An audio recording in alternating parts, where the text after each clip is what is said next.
नमस्कार, मैं हूं आशुतोष और आप देख रहे हैं सत्यहिंदी.com। सत्यहिंदी.com के खास कार्यक्रम आशुतोष के बाद में आपका स्वागत है। बातचीत शुरू करने के पहले एक छोटी सी अपील। सत्यहिंदी.com एक कोशिश है ईमानदार, निडर और निर्भीक पत्रकारिता की। हम अपने उन लाखों दर्शकों के शुक्रगुजार हैं जो लाखों की संख्या में हमारे कार्यक्रमों को देखते हैं और हमारी हौसला अफजाई करते हैं। हम उनसे एक और छोटी सी गुजारिश करना चाहते हैं, अगर संभव हो सके तो आप न केवल हमारे कार्यक्रम देखें बल्कि आप हमारी थोड़ी सी आर्थिक मदद भी करें। आप इस वीडियो के डिस्क्रिप्शन में जाएं, सत्य हिंदी के सदस्य बने। हमारे लिए बहुत बहुत मदद होगी। आपको बस थोड़ा सा छोटा सा भुगतान आर्थिक तौर पर करना पड़ेगा। और अब आज की बातचीत शुरू करते हैं। आज दरअसल हम बातचीत करना चाहते हैं छत्तीसगढ़ की। छत्तीसगढ़ जहां 7 नवंबर और 17 नवंबर यानी 2 फेजेस में वहां पे पोलिंग होने हैं। अब पहले फेज के पोलिंग के लिए बमुश्किलन 1 हफ्ते से थोड़ा ज्यादा का वक्त बाकी है। ऐसे में यह जानना जरूरी है कि दरअसल छत्तीसगढ़ के अंदर मतदाताओं का मूड क्या है, वहां की पॉलिटिक्स क्या कर रही है और वहां पे जो कांग्रेस की सरकार है उसका लोगों के बीच में कितना असर है। भूपेश बघेल जो मुख्यमंत्री बने 2018 में, उनका कितना रसूख है वोटरों के साथ और क्या उनकी सरकार वापस लौटने वाली है या भारतीय जनता पार्टी कोई बड़ा उलटफेर वहां कर रही है। क्योंकि पिछले दिनों अचानक 3 बार के मुख्यमंत्री यानी 15 साल के मुख्यमंत्री रमन सिंह को भारतीय जनता पार्टी ने नए सिरे से खड़ा करने की कोशिश की है। ये सब कुछ जानेंगे हम नीरजा चौधरी जी से, जो अभी छत्तीसगढ़ का दौरा करके लौटी हैं और उन्होंने अपनी रिपोर्ट इंडियन एक्सप्रेस में फाइल की है। ये रिपोर्ट साफ तौर पर कई मुद्दों को अंडरलाइन करती है और एक तरीके से वो कहती है कि ये जो छत्तीसगढ़ का जो चुनाव है वो दरअसल सारा चुनाव भूपेश बघेल के इर्द गिर्द घूम रहा है। अगर कोई 2018 के पहले भूपेश बघेल के बारे में ये सवाल करता तो शायद लोगों को यकीन नहीं होता, लेकिन पिछले 5 सालों में भूपेश बघेल ने न केवल छत्तीसगढ़ के अंदर बल्कि राष्ट्रीय स्तर पर भी अपनी एक खास पहचान बनाई है। और शायद यही असर है कि इस बार का चुनाव उनके इर्द गिर्द होता हुआ दिखाई पड़ रहा है। नीरजा जी, ये अपनी रिपोर्ट पे आपने स्पष्ट तौर पर लिखा है कि poll is all about Bhupesh Baghel. क्यों लिखा आपने ये? देखिए, मुझे मेरी भेंट हुई बहुत लोगों से, जैसे बातचीत करने में आम लोगों से। उसमें नौजवान तबका भी था, और ओबीसी तो थे ही। और मुझे एक्चुअली थोड़ी हैरानी हुई जिस सफाई से लोगों ने बोला ना कि हम अपने एमएलए से तो नाराज हैं, वो मिलते नहीं हैं हमसे, और 5 साल की एंटी इनकम्बेंसी है। लेकिन अगर हम वोट कांग्रेस को देने का सोच रहे हैं तो वो एक ही कारण है, वो है भूपेश बघेल। उन्होंने किसानों के हाथ में पैसा दिया है और जी जो रूरल इकोनॉमी है उसकी बात बहुत लोगों ने की। वो एक नया मॉडल वो पेश कर रहे हैं, जिसको आप बेशक फ्रीबीज कहिए, जो मर्जी कहिए, लेकिन जो बहुत ही इंटरेस्टिंग मॉडल जो उनका नया नहीं है। अभी तो उन्होंने ऋण माफी का ऐलान किया। उस मीटिंग में मैं थी, डोंगिया की मीटिंग में मैं थी, और मैंने जैसे लिखा भी है, आम जैसे मीटिंग होती है ना, शमयाना लग के, कुर्सियां बेहद लगी, लोग आए हुए हैं, बैठे हुए हैं, कुछ साधन से आए हैं, कुछ स्कूटी से आए हैं, कोई 30 किलोमीटर दूर से, कोई 50 किलोमीटर, इतना भी था। पर बैठे हुए आराम से शांत तरीके से, भाई नेता आएंगे, बोलेंगे, फिर हम जाएंगे। लेकिन जैसे ही भूपेश बघेल ने बोलना शुरू किया, बहुत और नेता भी बोले उनसे पहले, तो एक जैसे कि मीटिंग में कुछ एनर्जी आती, ऊर्जा आ जाती है। और फिर उन्होंने ये ऐलान किया कि वो ऋण माफी दोबारा करने जा रहे हैं। और ये जी उनका 2018 में जब जीते थे, उनका पहले प्रॉमिस वायदा था और पहला उनका डिसीजन था कैबिनेट के अंदर कि ऋण जी माफी की किसानों को। तो ये दोबारा करना एक बड़ा मास्टर स्ट्रोक, एक जिसको लोग ब्रह्मास्त्र कह रहे कहते हैं छत्तीसगढ़ में। आ, मुझे लगता है कि वैसे भी भूपेश बघेल और कांग्रेस बीजेपी से आगे थी, पर इस ऋण माफी से लोग कहते हैं और भी थोड़ा स्फूर्ति आएगी, कांग्रेस के कैंपेन में आ गई है। क्योंकि दूसरे दिन जैसे मैं दूसरी तरफ गई, राजनांदगांव की तरफ गई, लोगों से बात करती हुई, तो वहां भी लगा ये चर्चा का विषय यही था। गांव वाले जो थे, सड़क के जी किनारे बैठे हुए थे, यही चर्चा का विषय था। और बेसिक बिंदु जो आपका सवाल है, इश्यू जो है, वो भूपेश बघेल के आसपास है, उनके नेतृत्व के आसपास। जैसे हम कहते हैं नरेंद्र मोदी नेशनली, जी, सारा जो नैरेटिव है उनके इर्द गिर्द घूमता है। उसमें स्कीम्स भी हैं, प्रोग्राम्स भी हैं, लेकिन यहाँ भी भूपेश बघेल ने अपनी स्थिति बनाई है 5 साल में स्टेट में। हालांकि काफी क्रिटिसिज्म भी है कई चीजों को लेके, करप्शन को लेके, लेकर स्कैम, बहुत चीजों के बारे में है, लेकिन कांग्रेस की तरफ से बहुत स्पष्ट रूप से वो नेतृत्व की स्थिति में क्लियरली इमर्ज किए हैं।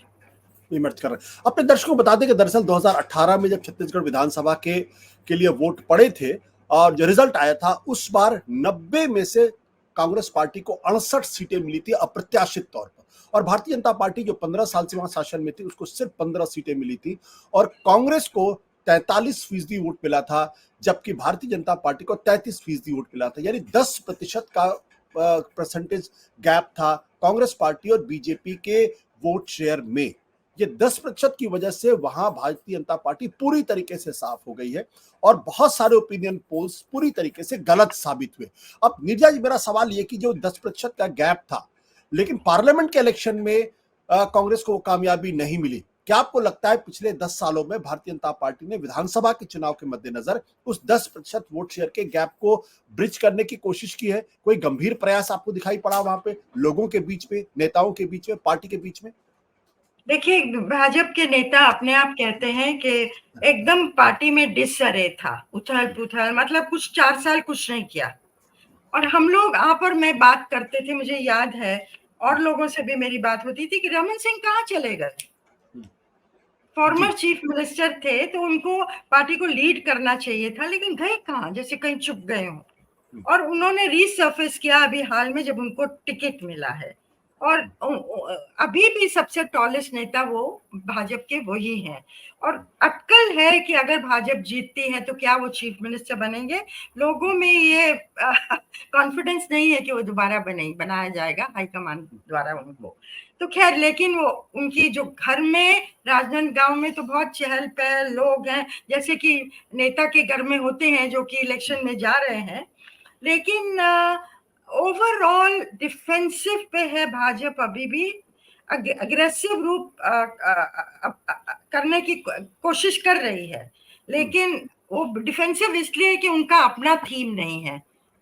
भूपेश बघेल की गलतियों को सामने लाना, यही मेन मुद्दा है भाजपा के कैंपेन का। और भूपेश बघेल ने 2 चीजों को थामा है, कई चीजें हैं लेकिन 2, पाकिस्तानी और छत्तीसगढ़ियत।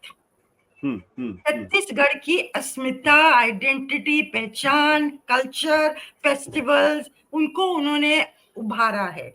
और उसके अंदर मैं कहूंगी जो सॉफ्ट हिंदुत्व भी निहित है उसके अंदर, बहुत खूबी से किया है। जैसे कि एक टीचर थी जो, ये कौशल्या के नाम पे एक मंदिर था, एक ही मंदिर, कौशल्या छत्तीसगढ़ की मानी जाती है, राम की माता जी।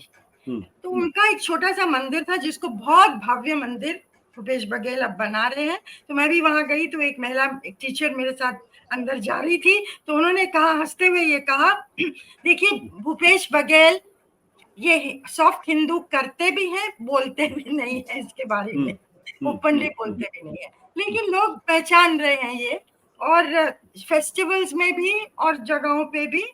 तो मुझे लगता है छत्तीसगढ़ियत और किसानों के बारे में सोचना। और रमन सिंह, उन्होंने मुझसे ये कहा, मैंने उनसे पूछा ये कि आपने 15 साल में अगर कुछ एक लेसन सीखा अपनी चीफ मिनिस्ट्री के द्वारा, तो वो क्या कहेंगे था। तो उन्होंने कहा, मैंने एक चीज सीखी कि आप किसान को संतुष्ट किए बिना सत्ता में नहीं रह सकते। छत्तीसगढ़, ये बहुत बड़ा सत्य है। और अब जो एमएसपी बढ़ाया है, एमएसपी में बोनस ऐड कर दिया है, जिसकी वजह से धान का दाम 2800 रुपए है, हाईएस्ट इन द कंट्री, और ऋण माफ कर दिया है। और भूपेश बघेल की एक बहुत इंटरेस्टिंग स्कीम है उनकी, जो कल अशोक गहलोत ने भी अनाउंस की राजस्थान में, गोधान स्कीम कहते हैं उसको। उसमें आप गोबर को 2 रुपए किलो खरीदते हैं, सरकार खरीदती है, उसका कंपोस्ट बनाती है और बेचती है।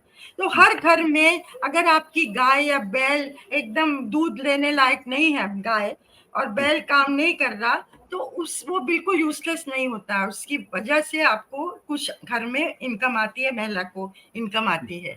तो ये काफी सफल हुआ है। कई जगह भाजपा क्रिटिसाइज करती है, लेकिन ये बहुत सफल हुआ है। तो किसानी और छत्तीसगढ़ियत, ये बघेल के 2 थीम्स हैं इस इलेक्शन में। आपकी इस रिपोर्ट में एक चीज और है, वो ये कि अगर रमन सिंह 15 साल तक अगर मुख्यमंत्री रह सकते हैं तो बघेल को एक मौका क्यों नहीं और देना चाहिए? क्या ये भी एक अंडरलाइन थीम है और इस वजह से जो उनकी सरकार की कुछ गलतियां हैं, जो भ्रष्टाचार के गंभीर आरोप लगे हैं, उसको लोग नजरअंदाज कर रहे हैं? देखिए, ये जो था, ये इस तरह की चीजें जो कहेंगे लोगों ने कही, और खासकर नौजवान लोगों ने कही। और वो नौजवान ओबीसी हैं, ओबीसी का बहुत बड़ा तबका है वहाँ। और भूपेश बघेल अपने आप कुर्मी हैं, ओबीसी हैं, तो इसकी बात नहीं करते। अगर ओबीसी की बात करिए, कास्ट सेंसस की बात करिए, तो वो बोलते हैं किसान में तो सबको ही आ जाते हैं, आदिवासी भी आ जाता है, ओबीसी भी। तो वो रिएक्शन नहीं चाह रहे हैं इस समय ओबीसी के बारे में खास बात करके। पर लोगों को पता, ओबीसी कम्युनिटी को पता है। तो ये जो आप कह रहे हैं, रमन सिंह ठाकुर हैं, राजपूत हैं, तो ये आप जो कह रहे हैं ना कि ओबीसी की पॉलिटिक्स का सामने आना इस समय और आगे भी गाइड करेगा पॉलिटिक्स को, ये भूपेश बघेल के फेवर में जाता है। और लोग, ये तो नौजवान लोगों ने ये कहा कि अगर रमन सिंह 15 साल रह सकते हैं तो भूपेश बघेल को 10 साल तो दिया जाए। हालांकि आशुतोष, मैं एक चीज जरूर कहूंगी, यही नौजवान जिन्होंने ये कहा कि हम कांग्रेस को वोट देने वाले हैं, भूपेश बघेल को, पर वो अपने से ये कहते हैं कि बड़ी इलेक्शन में हम मोदी को देंगे। बहुत सफाई से कहते हैं। और एक्चुअली मैं सोच रही थी, मुझे कोई ऐसा नहीं मिला जिसने उल्टा कहा हो कि भाई हम कांग्रेस को अब दे रहे हैं, नेशनल इलेक्शन में भी कांग्रेस को देंगे। ये बहुत मतलब इत्तेफाक है। हालांकि हिमाचल प्रदेश में कुछ ऐसे लोग मिले थे, राजस्थान, जहां मैं गई हूँ, अधिकतर लोग नेशनल इलेक्शन में, जो कहते हैं बड़े इलेक्शन में, मोदी को ही मानते हैं। एक मतलब मोदी की लीडरशिप की तरफ प्रभावित है। आपने अपनी रिपोर्ट में इस ओर भी इशारा किया है कि कैसे भूपेश बघेल ने जो स्थानीय फेस्टिवल्स हैं उनको भी छुट्टियां दी, जैसे पोला का त्योहार है, गिडी का फेस्टिवल है, हरेली का त्योहार है। तो बहुत जो छत्तीसगढ़ियत जो है उसको उन्होंने बहुत कायदे से कल्टीवेट किया। क्या ये नरेंद्र मोदी से उन्होंने सीखा कि नरेंद्र मोदी ने जिस तरीके से गुजरात से की अस्मिता को अपने आप में ढाल लिया, उसी तरीके से भूपेश बघेल ने भी वो किया है? हो सकता है। देखिए, नरेंद्र मोदी से तो कई बहुत चीफ मिनिस्टर्स ने सीखा है। अब अशोक गहलोत ने भी किस तरह से प्रचार किया जाए अपनी स्कीम्स का, हर खंबे पे उनका पोस्टर लगा हुआ है, स्माइलिंग अशोक गहलोत, बाल भी अच्छी तरह से काढ़े हुए, जो कि बहुत इंटरेस्टिंग गहलोत की तस्वीर सामने आती है। तो ये सब तो मोदी ने बहुत सालों से किया। गुजरात में किया, उसके बाद नेशनली किया है। पीआर कैसे करना है, लॉबीज को कैसे यूज करना है, मैसेज को कैसे एम्पलीफाई करना है, वो चीजें। और गहलोत ने भी ये आपने जो सवाल पूछा, बघेल ने भी बिल्कुल एक सब नेशनलिज्म जो होता है ना, एक प्राइड होती है, गर्व होता है छत्तीसगढ़ियत पे, मेरी ये आइडेंटिटी है, उसको उभारा है। ये बिल्कुल सही है। बिल्कुल। 22 एमएलए को टिकट नहीं दिया गया है और वो रेबल कर रहे हैं। क्या इसका नुकसान कांग्रेस पार्टी को होगा? हो सकता है, क्योंकि काफी हल्ला गुल्ला उस पे हुआ है, 22 को जो काटा है। और भाजपा के लोग ओपनली कह रहे हैं कि हाँ, ये हमारे को फायदा देगा, इससे नुकसान होगा कांग्रेस का। ये हो सकता है कुछ नुकसान हो। इसके अलावा जो एक बड़ी थीम थी छत्तीसगढ़ में पिछले 4 सालों में, बल्कि 5 सालों में, वो ये थी कि भूपेश बघेल और टीएस सिंहदेव के बीच की टक्कर। और टीएस सिंहदेव जब 2018 के मुख्यमंत्री बने थे भूपेश बघेल, तब ये एक अंडरस्टैंडिंग थी कि 2.5 साल ये रहेंगे और 2.5 साल सिंहदेव रहेंगे। क्या वो फैक्शनलिज्म इंपॉर्टेंट रोल इस बार प्ले कर रहा है, या वो खत्म हो गया जिस तरीके से उनको उप मुख्यमंत्री बनाया गया, और कुछ लोग कहते हैं कि उसकी वजह से कांग्रेस को नुकसान हो सकता है? देखिए, दोनों ने एक क्या कहेंगे, अंडरस्टैंडिंग, एक लीडरशिप की क्वालिटी दिखाई, जबकि जो फैक्शनलिज्म था उसको खत्म किया। और बघेल ने पावर शेयरिंग की, उनको डेप्यूटी सीएम बना दिया टीएस सिंहदेव को। और तरह तरह की कहानियां हैं छत्तीसगढ़ में, आशुतोष के ये जो 2.5 साल का फॉर्मूला था, पहले 4 लोग थे रेस में, फिर 2 हो गए। कुछ लोग कहते हैं राहुल गांधी ने कहा ये कि 2.5 साल, कोई कहते हैं आपस में इन्होंने वर्कआउट कर लिया 2.5 साल, लेकिन वो 2.5 साल हुआ नहीं। खैर, सिंहदेव मान गए हैं। और हालांकि हाई कमांड ने भूपेश बघेल का नाम चीफ मिनिस्टरशिप के लिए अनाउंस नहीं किया है। और हाईकमांड का कहना है, कुमारी शैलजा जो कि जनरल सेक्रेटरी हैं, छत्तीसगढ़ की इंचार्ज हैं, वहीं कैंप कर रहे हैं काफी समय से, कि फाइनली हाईकमांड डिसाइड करेगा ये। लेकिन चुनाव भूपेश बघेल की लीडरशिप में लड़ा जा रहा है, तो ये भी इशारा किया और फाइनल भी नहीं किया है।